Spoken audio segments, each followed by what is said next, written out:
It started with umbrellas at the Met Gala. It ended with careers on fire, reputations torched, and a diss track that split the internet in half. One viral moment detonated a war so brutal, insiders are saying this was always going to explode. And now, nobody's safe. Everybody thought this was just another internet argument. Some streamer talks trash, artist claps back, everyone moves on in 48 hours. That was the version people kept repeating online. But then the footage dropped. The slurs flew, the diss track started rolling out, and suddenly this wasn't drama anymore. This was a full-scale cultural explosion. Sources close to both camps are whispering this situation went nuclear faster than anyone predicted. What looked like a throwaway comment about rain protection at a red carpet event became the match that lit a wildfire nobody can put out. And the smoke? It's still rising. Let me break down exactly how this whole situation ignited, because the details matter here. It's May 2025. The Met Gala is happening and Doechii shows up looking absolutely stunning. Her outfit is intricate, expensive, delicate. The kind of look that took weeks to plan and cost more than most people's cars. She's on the red carpet doing press and the weather starts turning. Rain threatens to ruin everything she worked for, so she does what any artist protecting their craft would do. She asks for umbrellas, multiple umbrellas, urgently. The clip goes viral, not because it's wild or outrageous, it goes viral because it's real. You can hear the urgency in her voice. She's not being rude, she's not throwing a tantrum, she's literally trying to protect thousands of dollars worth of styling and hours of work from getting destroyed by bad weather. Any reasonable person watches that clip and thinks, yeah, that makes sense. But Adin Ross? He saw something completely different. Adin pulls up the clip on his kick stream, and from the first second, you can tell he's not approaching this with curiosity or empathy. He is approaching it like he found ammunition. He starts ranting, calls her an industry plant, questions her tone like he's conducting some kind of public interrogation, says she's acting entitled, throws out degrading insults about her attitude, her career, her authenticity. And here's the thing, Adin has a massive platform. Hundreds of thousands of people watching live. The clip gets screen recorded, chopped up, reposted across Twitter, TikTok, Instagram. Within hours, millions of people have seen Adin's take and the narrative starts shifting. The industry plant accusation isn't random. It's a targeted weapon in hip-hop culture designed to strip an artist of credibility. It implies they didn't earn their spot, that everything's manufactured, that their success is fake.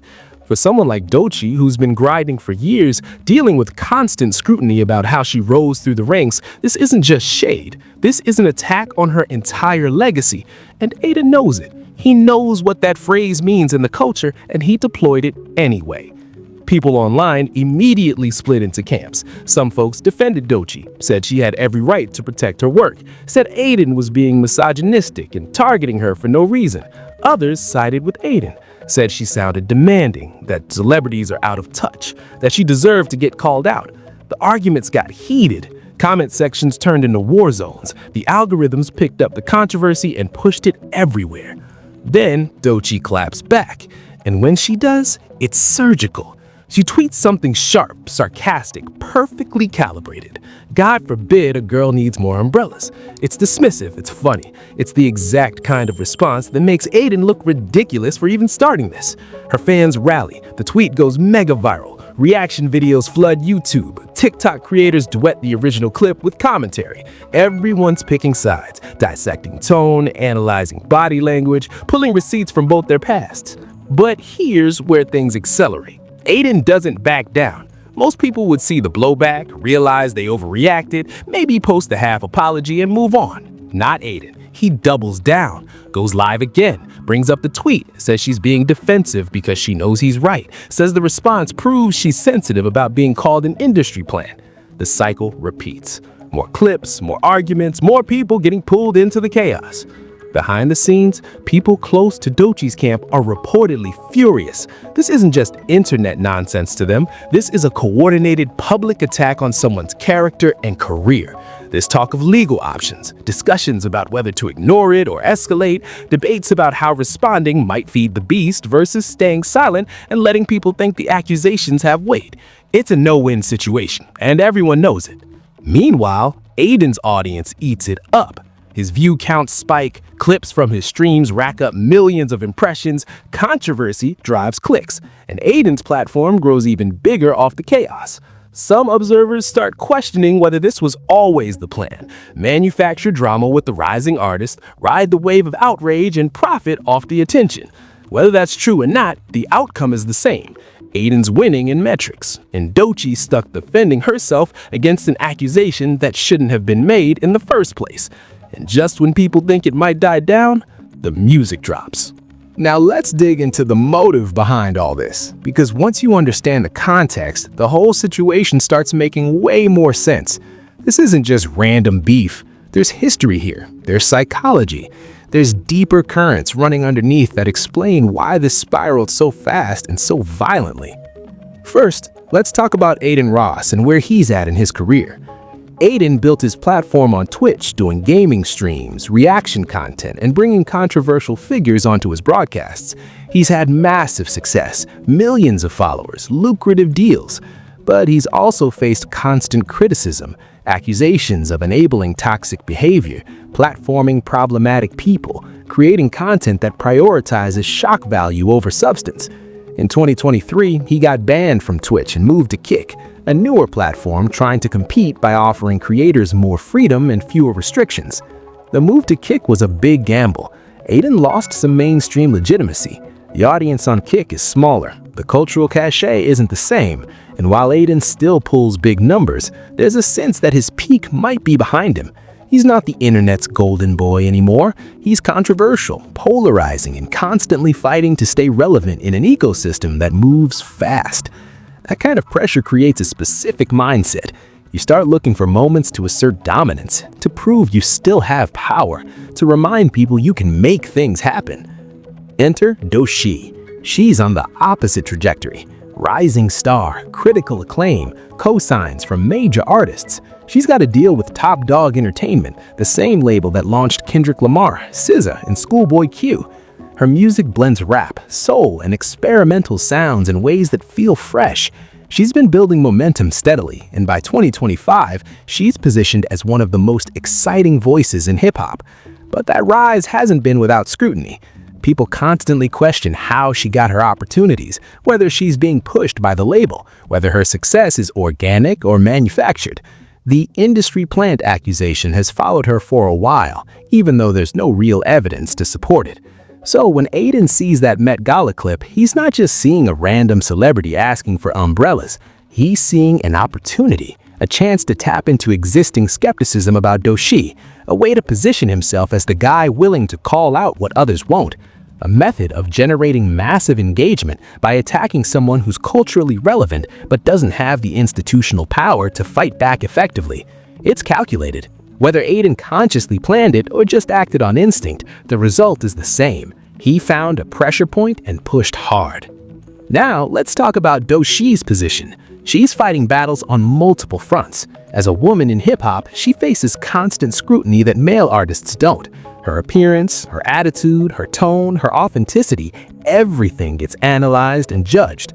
She's also navigating the pressure of living up to her label's legacy. TDE doesn't sign just anybody. The expectation is that you're going to be great. That pressure is immense, and it means Doechii can't afford missteps. Every public moment matters. Every interview, every performance, every social media post. So when Adin launches this attack, it's not happening in a vacuum. Doechii's already dealing with people questioning her legitimacy, already managing the weight of expectation, already navigating a culture that's often hostile to women who demand respect.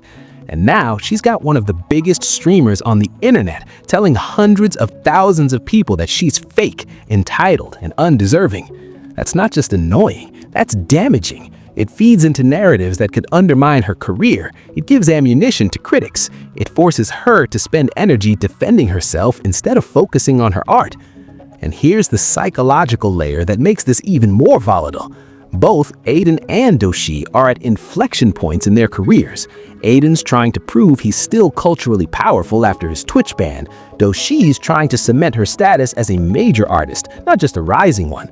Neither can afford to look weak. Neither can afford to back down. So what starts as a stupid argument about umbrellas becomes a high-stakes battle over reputation, legitimacy, and cultural authority. People close to both camps tried to de-escalate early. There were allegedly DMs, conversations through mutual connections, attempts to frame this as a misunderstanding that could be cleared up quietly. But once the public attention hit a certain threshold, those efforts collapsed. The incentives shifted. Backing down starts looking like losing. Apologizing starts looking like weakness. The audience demands escalation, and both sides feel trapped by the momentum. There's also a broader tension at play here, the collision between streaming culture and hip-hop culture. These are two worlds with different rules, different values, different codes of conduct. In streaming, controversies, content, beef is engagement, drama is monetizable. In hip-hop, respect is currency, authenticity matters. How you carry yourself has long-term consequences. When these two cultures clash, especially when one side doesn't fully understand or respect the other, things get ugly fast. And that's exactly what happened here. So the motive isn't simple. It's not just Adin wanted clicks or Doechii overreacted. It's a complex mix of career pressures, cultural tensions, personal psychology, and the way internet incentives push people towards conflict instead of resolution. Understanding that context is crucial because it explains what comes next was basically inevitable. But let's talk about the part of this story that doesn't get enough attention: the human cost. Behind all the memes and clips and hot takes, there are real people dealing with real consequences. And some of those consequences are brutal. Doechii, by all accounts, is someone who genuinely loves what she does. She's an artist who pours everything into her craft. People who've worked with her describe someone deeply committed, incredibly hardworking, and passionate about creating meaningful music. She's not chasing clout, she's chasing greatness. And to have someone with Adin's platform publicly question whether she even deserves her success, that cuts deep. There are reports from people in her circle that the initial reaction wasn't anger, it was hurt. Confusion about why this was happening, why someone would weaponize a moment where she was literally just trying to protect her work. The anger came later, once it became clear this wasn't going to blow over, once the insults kept coming, once she realized this was turning into a sustained campaign to undermine her credibility. And think about what that does to someone psychologically. You're already dealing with imposter syndrome, which every artist experiences. You're already second-guessing yourself, wondering if you're good enough, if you belong.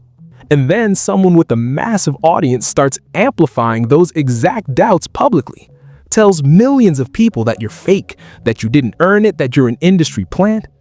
Even if you know it's not true, that kind of attack gets inside your head. It affects your confidence, your mental health, your ability to focus on your work. People close to Doechii say she had moments where she questioned whether engaging was even worth it, whether she should just ignore the whole thing and let her music speak. But there's a trap there too.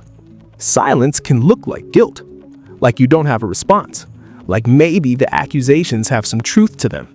So you're stuck between engaging and giving the drama more oxygen, or staying quiet and then letting the narrative run wild without pushback. It's an impossible position. And on Adin's side, there's a different kind of pressure. Once you go this hard at someone publicly, you can't really walk it back without looking weak to your audience. Your fans expect you to keep that same energy, to not apologize, to double down. Even if privately you start thinking maybe you went too far, the machine you've built demands you keep going. That's the trap of building a brand on controversy. You become a prisoner to it. There are also people around both of them who got pulled into this mess. Friends who had to pick sides, collaborators who got asked for statements, family members who had to watch their loved ones get dragged through the mud online. This stuff doesn't stay contained. It ripples out and affects everyone in proximity. The emotional toll of internet warfare is something people don't talk about enough. When millions of strangers are analyzing your every word, dissecting your character, making judgments about who you are based on 15-second clips, that's not normal. Human beings aren't built to handle that level of scrutiny. It creates anxiety, paranoia, and a constant feeling of being under attack. And both Adin and Doechii have been living in that pressure cooker for weeks. The saddest part, this probably didn't have to happen. If there'd been a private conversation early, if Adin had approached the clip with curiosity instead of judgment, if the internet's incentive structures didn't reward conflict over understanding. But that's not the world we live in. We live in a world where drama is content, controversy is currency, and the human cost gets treated as collateral damage. And then the music drops and everything escalates to a whole new level. Doechii releases a new track called Girl Get Up featuring SZA. And let me tell you, this song is not subtle. The lyrics slice directly through the industry plant accusations like a surgical blade. She's addressing the doubt, the criticism, the people trying to delegitimize her work. Lines about proving herself, building her career from the ground up, refusing to let anyone diminish what she's accomplished. It's defiant, it's powerful, and it's clearly informed by everything that just happened. SZA's feature adds another layer. SZA's been through her own battles with public perception and industry politics. Her presence on the track feels like a cosign, like one TDE artist standing with another. The song goes instantly viral. Fans dissect every lyric, looking for specific shots at Adin. Reaction videos flood YouTube. Everyone's asking, is this a direct response? Is she subliminaling? Or is this just coincidental timing? Adin hears the track and he takes it as a direct hit. Whether or not the song was specifically about him doesn't even matter anymore. He believes it's about him, and that belief drives his next move. He goes live on Kick, pulls up the song, and listens to it with his chat. His reaction? Pure defensiveness mixed with aggression. He starts talking about how Doechii is clearly bothered by what he said, how the song proves he hit a nerve, how artists always do this, make diss tracks instead of addressing things directly. And this is where things go completely off the rails, because Adin doesn't just critique the song, he escalates hard. He starts inviting other people into the drama. First up, Cuffem, another streamer known for chaotic content and loose standards. Then, and this is where jaws dropped across the internet, he brings in Tekashi 6ix9ine, one of the most controversial, polarizing figures in hip-hop, a known snitch, someone the culture has largely rejected. The fact that Adin platforms him for this conversation tells you everything about where his head's at. The live stream becomes a train wreck in real time. Slurs start flying. Cuffem tries to pump the brakes a few times, sensing they're crossing lines, but Adin's too far gone. He's feeding off the energy. The chat's going wild. The clips are being screen recorded and distributed instantly. What was already a messy situation has now metastasized into something genuinely toxic. 6ix9ine, true to form, makes everything worse. He starts throwing shots at Doechii, at TDE, at the entire hip-hop establishment. He's got his own axe to grind with the culture that rejected him, so he's using this as an opportunity to stir up more chaos. The three of them feed off each other, creating this perfect storm of negativity that spreads across social media like wildfire. Within hours, the clips from that stream are everywhere. Twitter threads dissecting every comment, TikToks calling out the misogyny, Instagram posts defending Doechii. The culture responds fast. Joe Budden addresses it on his podcast, calling out Adin's behavior and questioning why anyone's platforming 6ix9ine in 2025. Glasses Malone weighs in. Jason Martin, formerly known as Problem, posts about the disrespect. 100, never one to miss controversy, drops his take. Even people at TDE who usually stay quiet start making statements. The conversation expands beyond just Adin versus Doechii. It becomes about streamer culture versus hip-hop values, about how women in music get treated, about who gets to have a voice and who gets silenced. Peace Ends shows start dropping. Cultural critics weigh in. The story makes rounds on major media outlets. What started as a clip about umbrellas has become a cultural flashpoint. And here's what makes this moment so crucial. Both sides feel justified. Adin believes he's being attacked for expressing an opinion, that he has the right to critique celebrities, that Doechii and her supporters are trying to cancel him for free speech. Doechii's side believes she's defending herself against a coordinated misogynistic attack designed to undermine her career. That Adin crossed lines he had no business crossing. That this was never about legitimate criticism and always about tearing someone down. There's no middle ground anymore, no room for nuance. You're either Team Adin or Team Doechii. The internet demands you pick a side. And once you've picked, confirmation bias kicks in. Every new piece of information gets filtered through that lens. Evidence that supports your side gets amplified. Evidence that contradicts it gets dismissed. People start digging through old clips, finding past moments where Adin said questionable things, compiling receipts of previous controversies. Others do the same for Doechii, trying to find anything that supports the industry plant narrative. It becomes digital warfare with both armies mobilized and armed with screenshots, timestamps, and archived tweets. The platforms themselves play a role in amplifying everything. The algorithms see engagement skyrocketing and push the content even harder. Recommended videos, trending hashtags, suggested searches. The controversy becomes impossible to escape. Even people who don't care about either Adin or Doechii are getting served content about the beef. It's everywhere.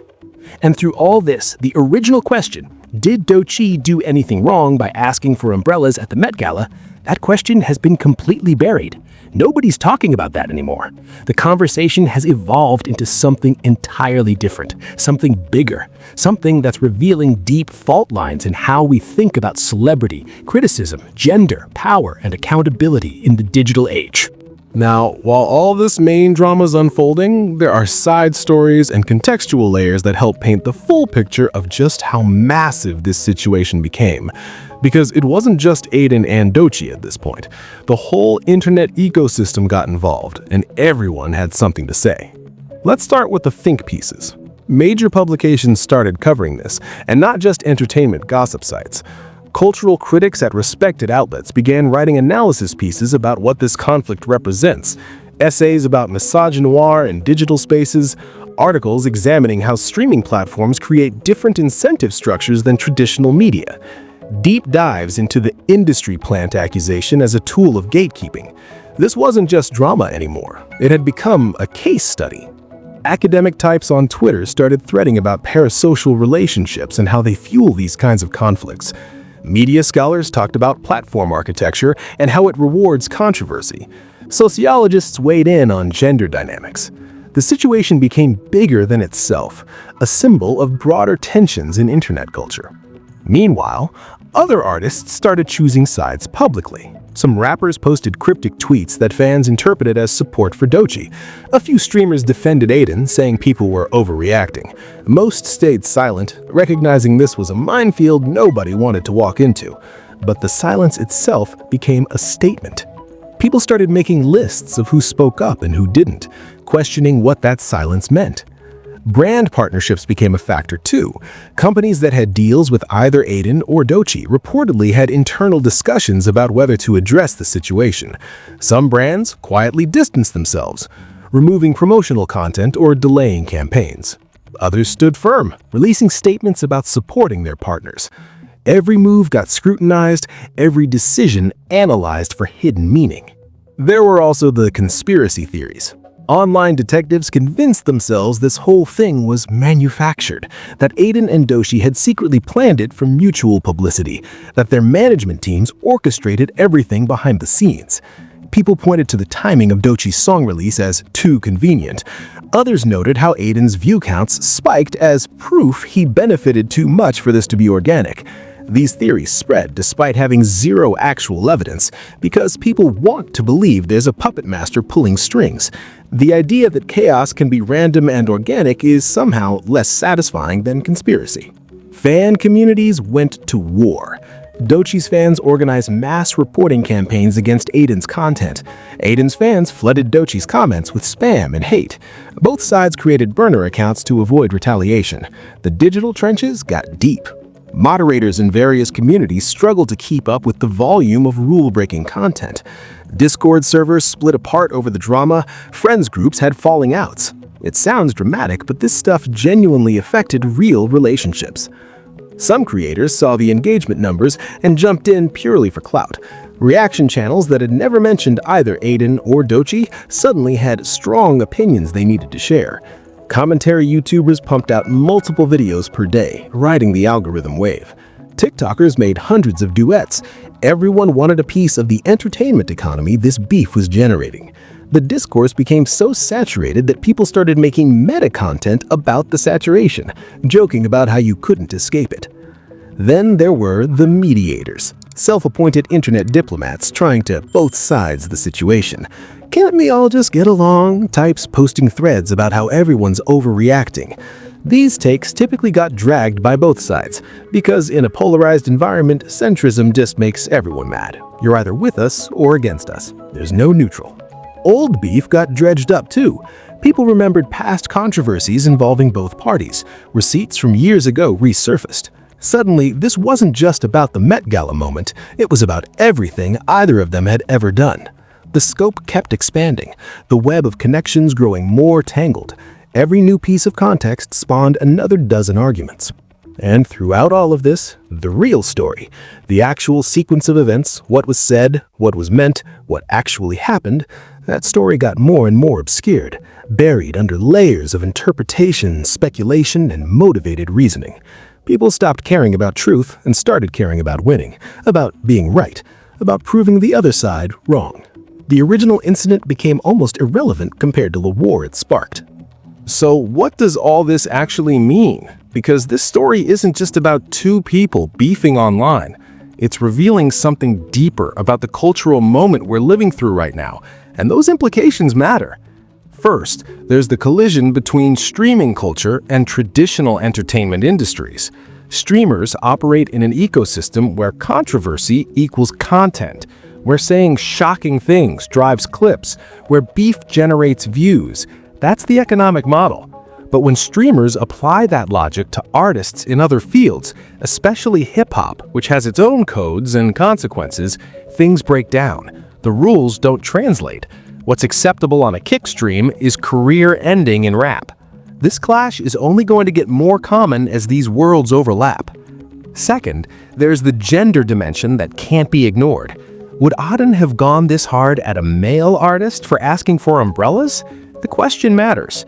Women in hip-hop face scrutiny men don't. Their tone gets policed. Their authenticity gets questioned. Their emotions get labeled as problematic.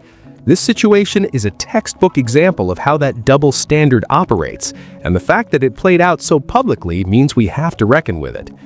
Third, there's the industry plan accusation as a weapon. This label gets thrown around constantly now, often with no evidence. It's become a way to delegitimize artists without having to engage with their actual work. Don't like someone's music? Call them an industry plant. Don't think they deserve their success? Industry plant. It's lazy criticism that damages real people, and it reveals our obsession with authenticity in ways that are often deeply contradictory and unfair. Fourth, there's the algorithmic amplification of conflict. The platforms want this kind of drama. It drives engagement, keeps people scrolling, generates ad revenue. So the system is literally designed to reward the worst behavior and punish de-escalation. Until we change those incentive structures, we're going to keep seeing these cycles repeat. The technology isn't neutral. It's actively pushing us toward chaos. And fifth, there's the question of accountability. Who gets held responsible when things go too far? Adin has a platform, but does that mean he has obligations? Should streamers be held to different standards than random people commenting? What about the people who amplify and spread the content?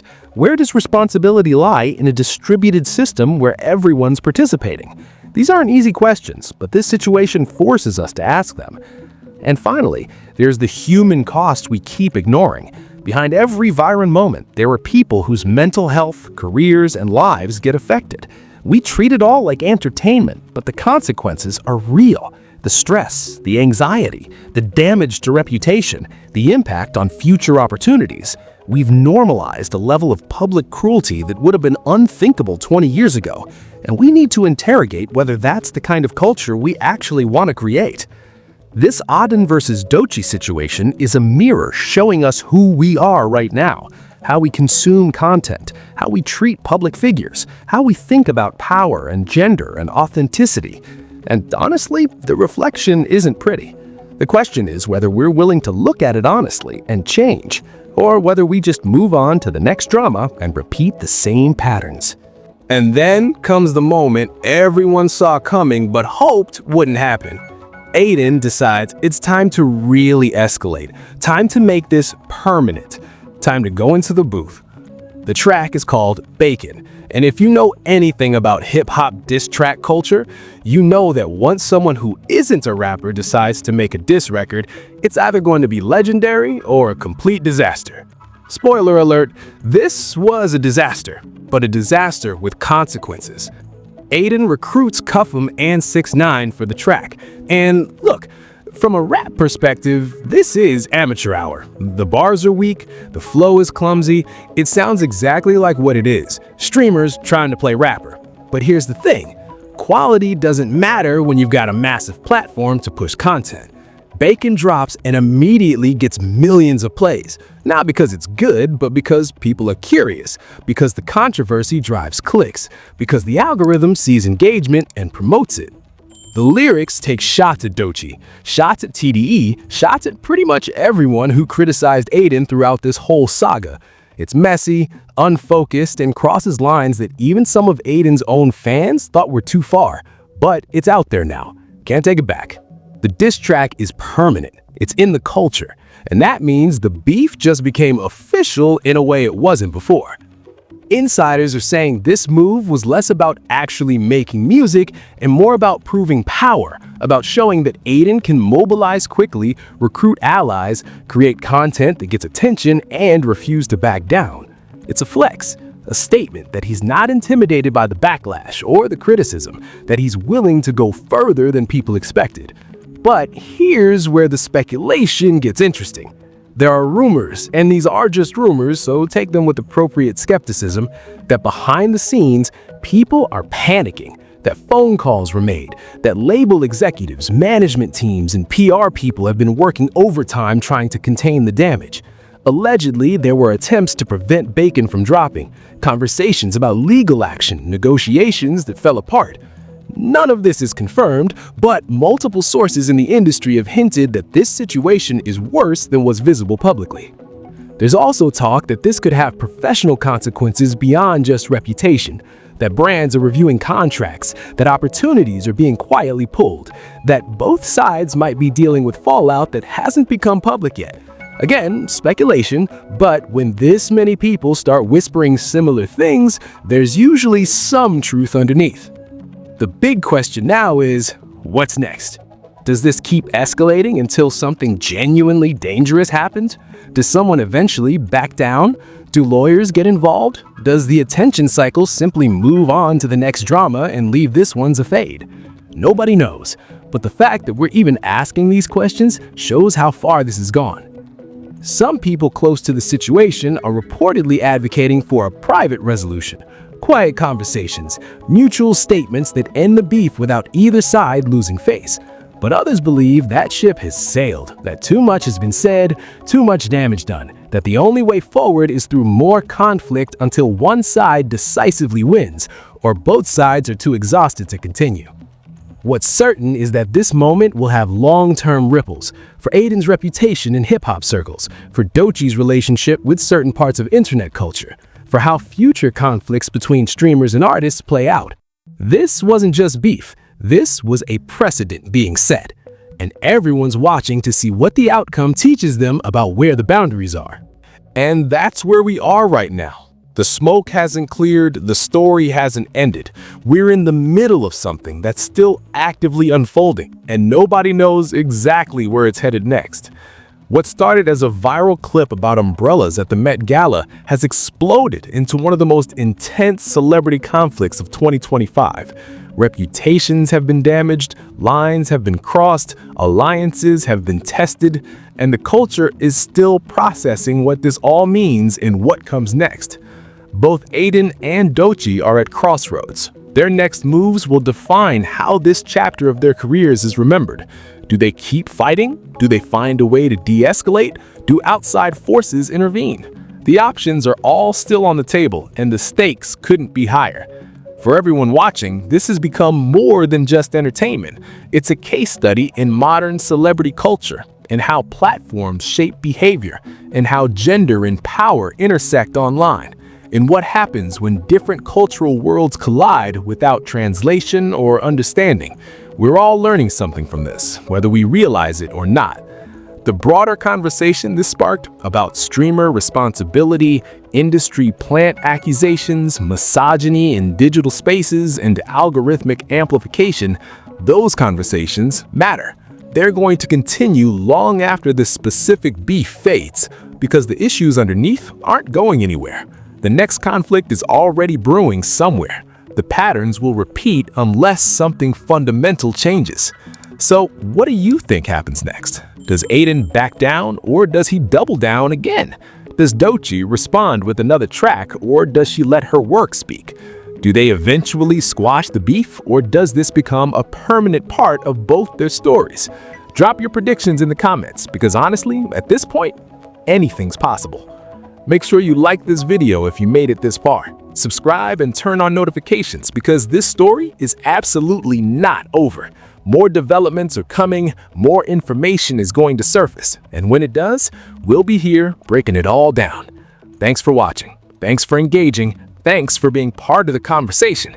Stay safe out there. Remember that behind every viral moment, there are real human beings dealing with real consequences.